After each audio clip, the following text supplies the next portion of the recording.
إن الحمد لله نحمده ونستعينه ونستغفره ونعوذ بالله من شرور أنفسنا ومن سيئات أعمالنا من يهده الله فلا مضل له ومن يضلل فلا هادي له أشهد أن لا إله إلا الله وحده لا شريك له وأشهد أن محمدا عبده ورسوله اللهم صل على محمد وعلى آل محمد كما صليت على إبراهيم وعلى آل إبراهيم إنك حميد مجيد اللهم بارك على محمد وعلى آل محمد كما باركت على إبراهيم وعلى آل إبراهيم إنك حميد مجيد أما بعد فإن خير الحديث كتاب الله وخير الهدي هدي محمد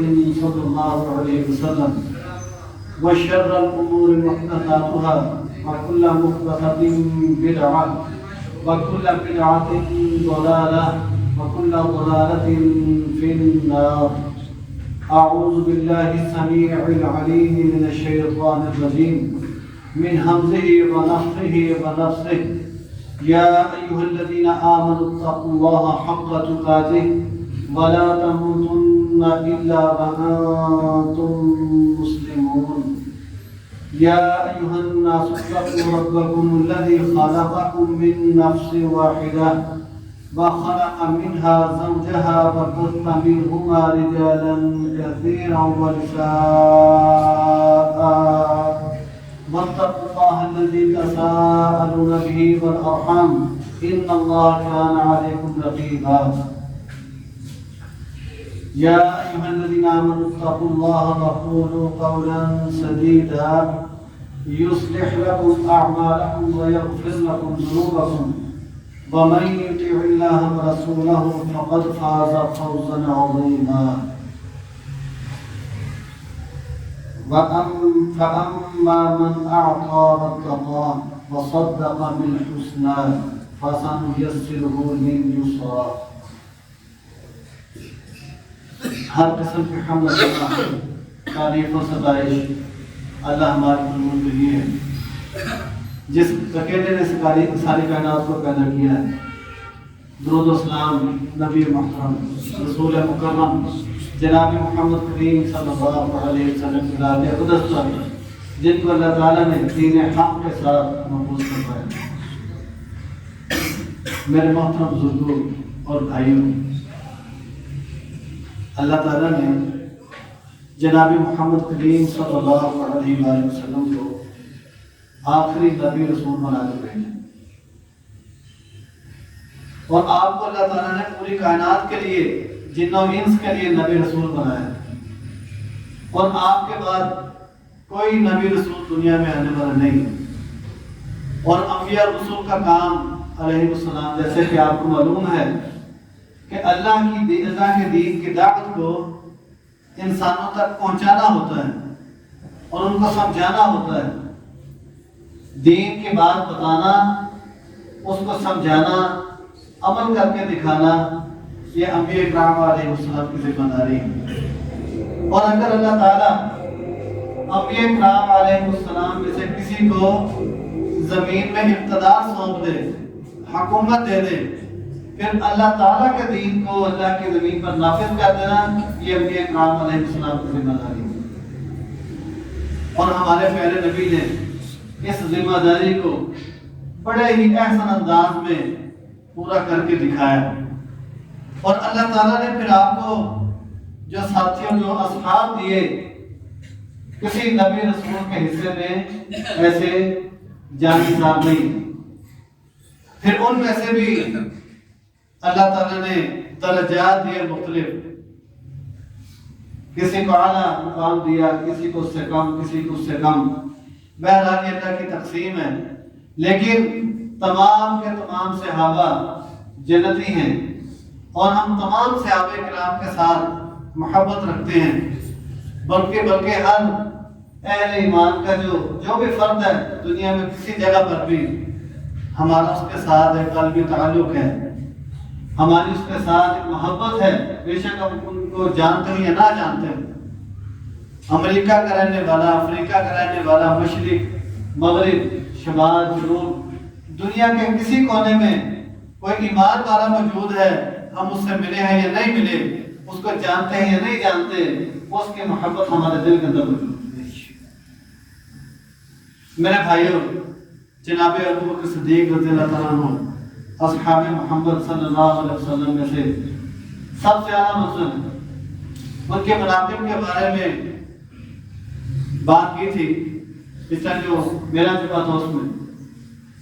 تو آج ان کی خلافت میں جو چیلنجز تھے اختصار کے ساتھ ان کا بیان ہوگا کہ سیدنا ابوبکر صدیق رضی اللہ تعالیٰ عنہ کتنی بڑی شخصیت ہیں۔ ذرا اندازہ لگائیں، جو ہی اللہ کے رسول صلی اللہ علیہ وسلم دنیا سے رخصت ہوئے، بڑے بڑے فتنوں نے سر اٹھا لیا۔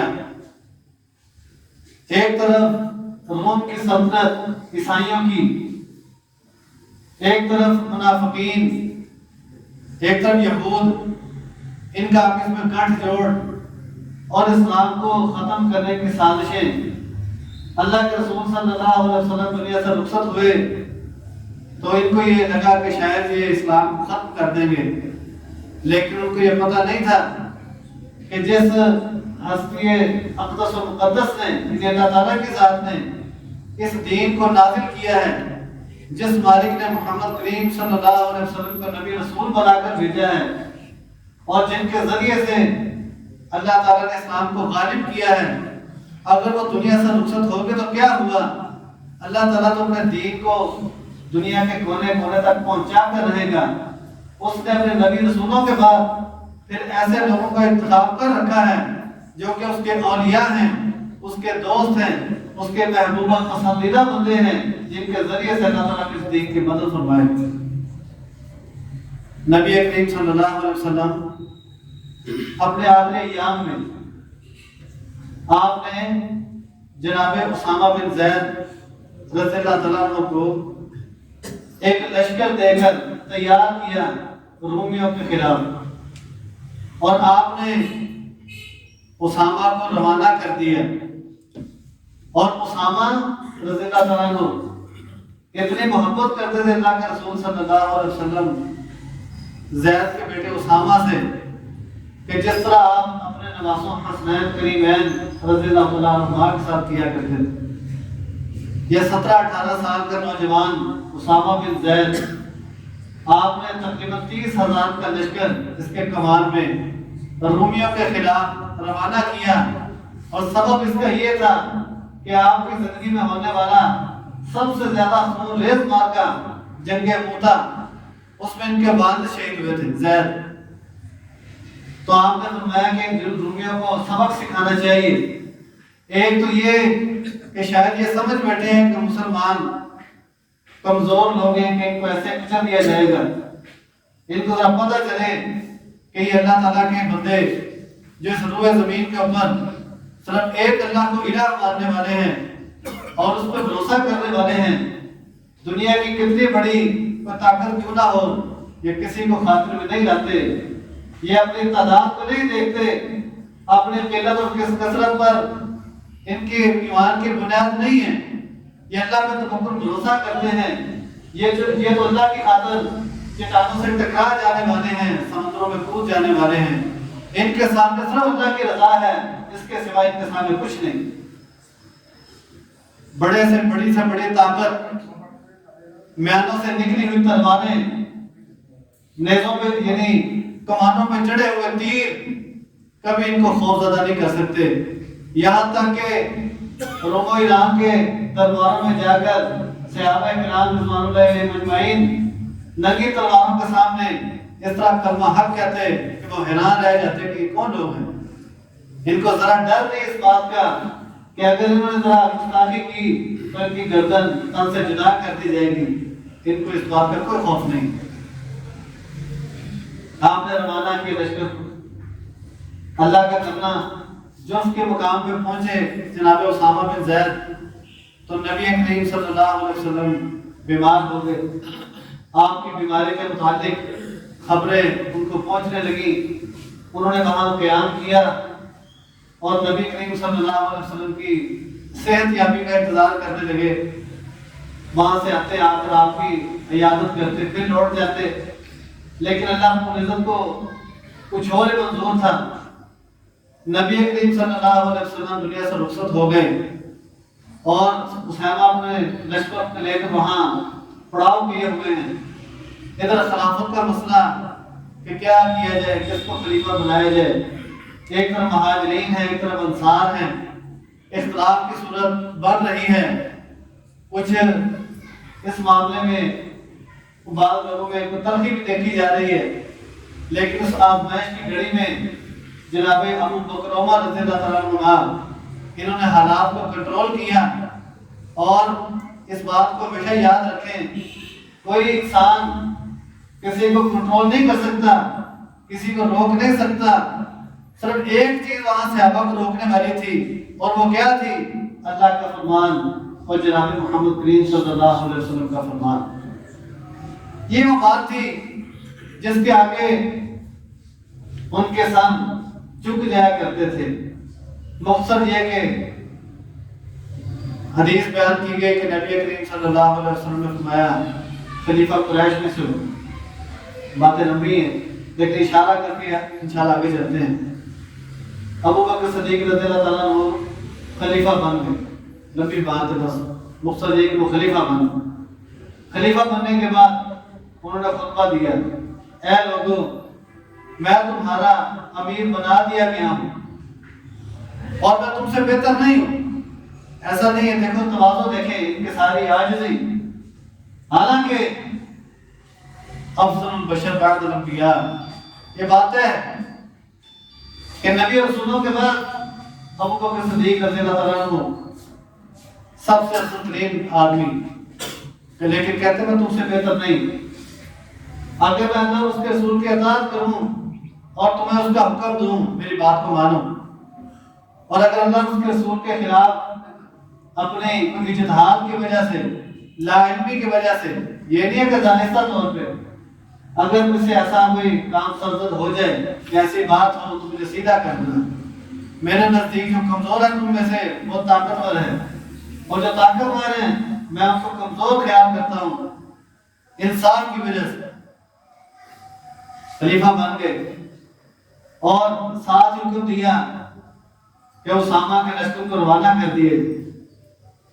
جب یہ حکم دیا تو صحابہ کرام تو بڑی پریشان ہوئے، تشویشناک صورتحال تھی۔ اور وجہ کیا تھی؟ وجہ یہ تھی کہ جب اللہ کے رسول دنیا سے رخصت ہوئے تو جھوٹے نبوت کے دعوے داروں نے اپنی سرگرمیاں تیز کر دی، لوگ اسلام کو چھوڑ کے مرتد ہونے لگے۔ ایک طرف رومی عیسائی ہیں جو اسی طاق میں ہیں کہ کس طرح مسلمانوں کو کچل دیا جائے، وہ دنیا کے اندر سازشیں کرنے والے یہودی، شیطان کے ذہن رکھنے والے، جو آج تک مرد میدان ثابت نہیں ہو سکے، مرد میدان نہیں ہیں، سازشیں کرنے والے، آج بھی دنیا کے اندر سازشوں کے تانے بانے بننے والے، یہ ظالم یہودی مغضوب علیہ قوم، اللہ تعالیٰ کی طرف سے لعنت کے مستحق، ساری دنیا کے اندر جن کو چین نصیب نہ ہوا، آج اپنے ایک ناجائز ریاست بنا کر بھی ان کے نصیب میں چین نہیں، اور نہ کبھی ان کی نصیب میں چین ہوگا۔ یہ دجال کے پیروکار اور عیسیٰ علیہ السلام کے ہاتھوں قتل ہونے والے ہیں، ان کا جو کہتے ہیں نا پنجابی میں بی ختم ہوگا، ان کا بیج ہی ختم ہوگا ان کا۔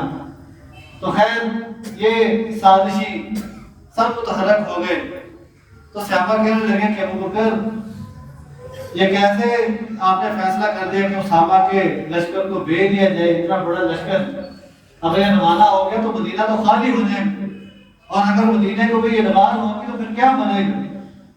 قربان جائیے ابو بکر کے رضی اللہ تعالیٰ عنہ۔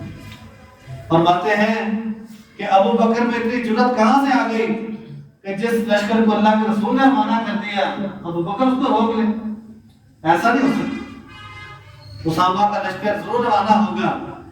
اگر مجھے یہ پتا ہو کہ میرے اوپر درندے مجھے پھاڑ کھائیں گے، مجھے نوچ ڈالیں گے، تو پھر بھی میں اس لشکر کو نہیں روکوں۔ یہ ہو نہیں سکتا کہ ابو بکر اس لشکر کو روک دے جس پر اللہ کا رسول روانہ کرتے۔ اور پھر صحابہ کی طرف سے مشورہ آیا کہ اچھا ایسا کیجیے، کسی تجربہ کار آدمی کو اس لشکر کا امیر بنا دیں۔ فرمایا کہ جس کو اللہ کے رسول نے امیر بنا دیا اسامہ کو، مجھے یہ مشورہ دیتے ہو کہ میں ان کو معزول کر دوں اور کسی اور کو امیر بنا دوں، کبھی سوچنا بھی نہ۔ یہ لشکر روانہ ہوگا اور اسامہ کی کمان میں ہوگا، اسامہ امیر رہے، لیکن ایک درخواست ضرور کی اسامہ رضی اللہ تعالیٰ عنہ سے کہ اسامہ ایسا کیجئے کہ عمر رضی اللہ تعالیٰ عنہ جو کہ آپ کے سپاہی ہیں اس لشکر میں، آپ انہوں میرے پاس رہنے دیں۔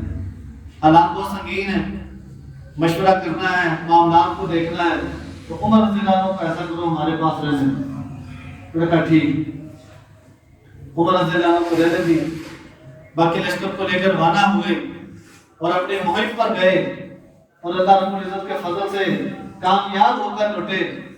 کوئی بڑی لڑائی تو اس لشکر کی نہیں ہوئی، لیکن یہ ایک بڑا ایک نفسیاتی اقدام تھا۔ کیوں؟ کہ اس لیے کہ اسلام کے دشمن ان کے کام کھڑے تھے کہ ان کے نبی کے فوت ہونے کے بعد یہ مسلمان کمزور ہو چکے ہیں، اور وہ دیکھ رہے تھے کہ ان کا رد عمل کیا ہوتا ہے، ان کو کس طرح نقصان پہنچایا جا سکتا ہے۔ لیکن جب انہوں نے یہ بات دیکھی کہ یہ کیسے عجیب لوگ ہیں، ابھی 2 دن ہوئے ان کے نبی کو دنیا سے رخصت ہوئے، لیکن ان کے نبی جو ان کو مشن دے کر گئے، جو راستہ ان کے لیے منتخب کیا انہوں نے، جہاد کا راستہ، یہ تو آج اس راستے میں ان کو تو فرق ہی کچھ نہیں۔ جب انہوں نے یہ بات دیکھی کہ یہ تو اپنی جہاد کی کارروائیوں میں اسی طرح لگے ہوئے ہیں اور برسر پیکار ہیں کفار کے ساتھ، تو ان کی بہت سی امیدیں دم توڑ گئی۔ اس وجہ سے وہ سمجھتے تھے کہ شاید یہ رک جائیں گے اور ان کی آپس میں انتشار اور اختلاف کا شکار ہو جائیں گے، یہ ان کی قوت ٹوٹ جائے گی۔ سب کو ناکامی ہوئی۔ اللہ رب العزت نے اس آزمائش کی گھڑیوں میں مسلمانوں کو متحد رکھا اور اس مشن پہ رکھا، اس منہج پہ رکھا جس منہج کے اوپر اللہ کے رسول چھوڑ کر گئے تھے صلی اللہ علیہ وسلم۔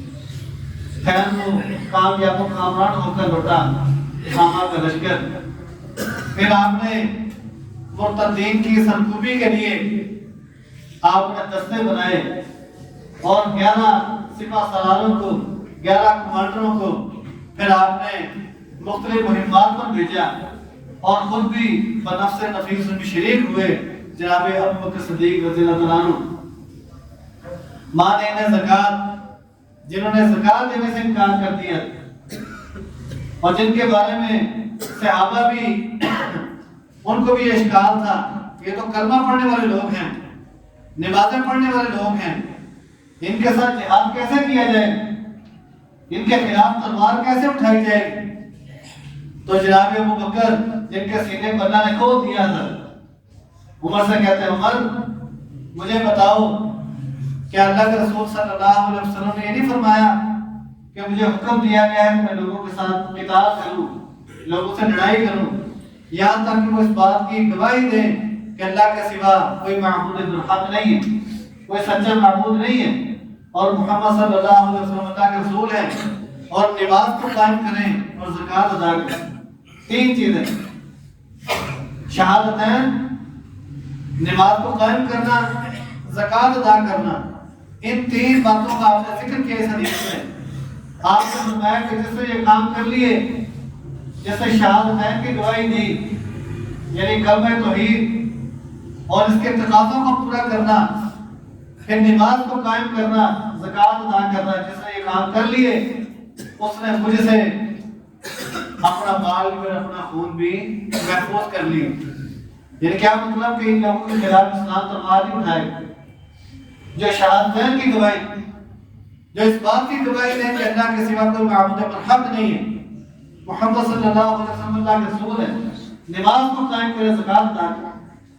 تو فرمایا کہ مگر وہ حق جو اللہ تعالیٰ کا ہے کہ اگر یہ کسی ایسے گناہ کا ارتکاب کریں گے جس سے حد لازم آتی ہو تو پھر اس کا خون حلال ہوگا۔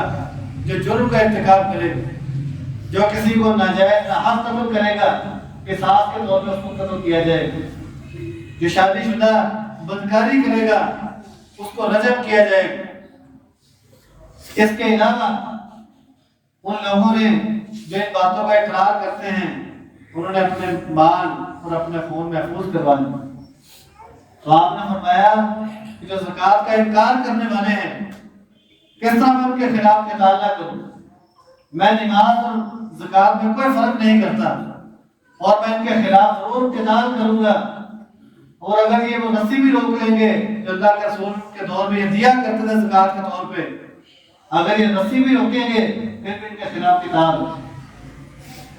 عمر رضی اللہ عنہ کو سمجھ آ گئی کہ کس طرح اللہ تعالیٰ نے حق ظاہر کر دیا ہے ابو بکر پر، اور کس طرح اللہ تعالیٰ نے ابو بکر کے سینے کو کھول دیا۔ یہ معاملہ تھا۔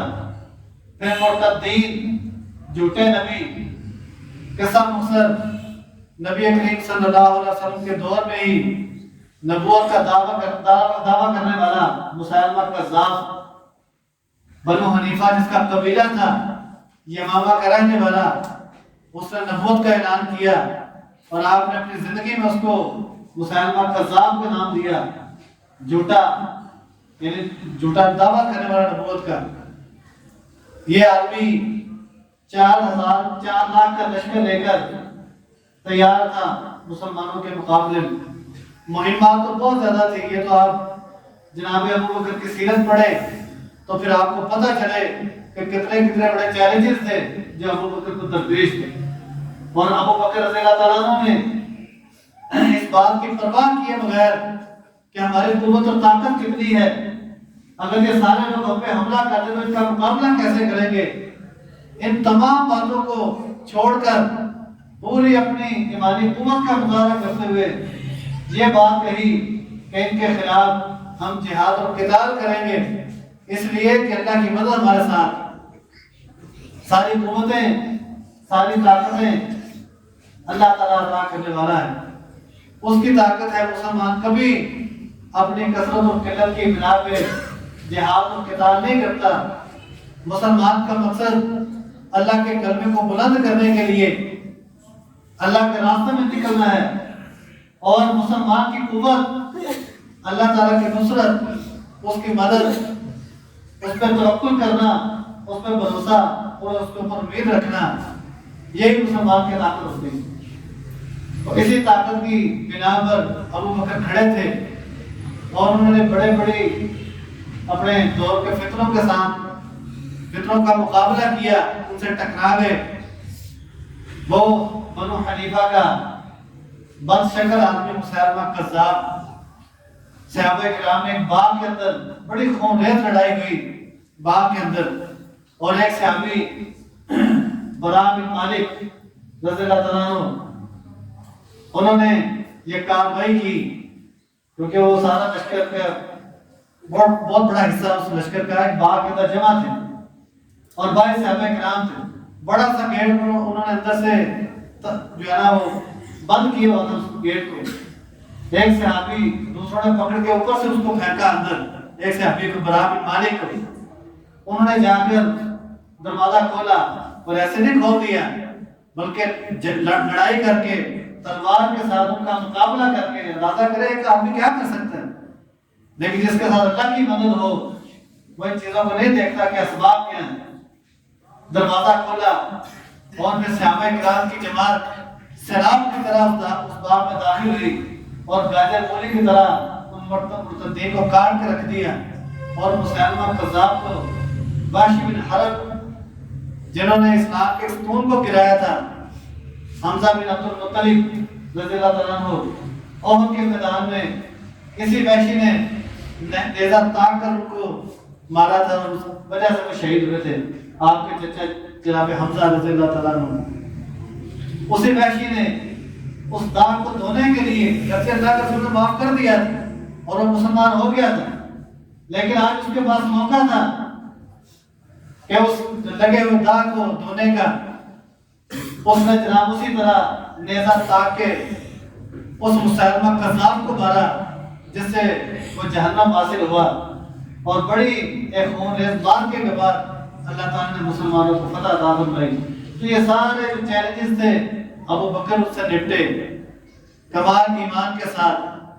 تو میرے بھائیوں، یہ ابو بکر کی شخصیت تاریخ اسلام میں بہت بڑی شخصیت ہے۔ ان کے سیرت کا مطالعہ کریں پتہ چلتا ہے، چند الفاظ میں ان کے کارناموں کو بیان نہیں کیا جا سکتا۔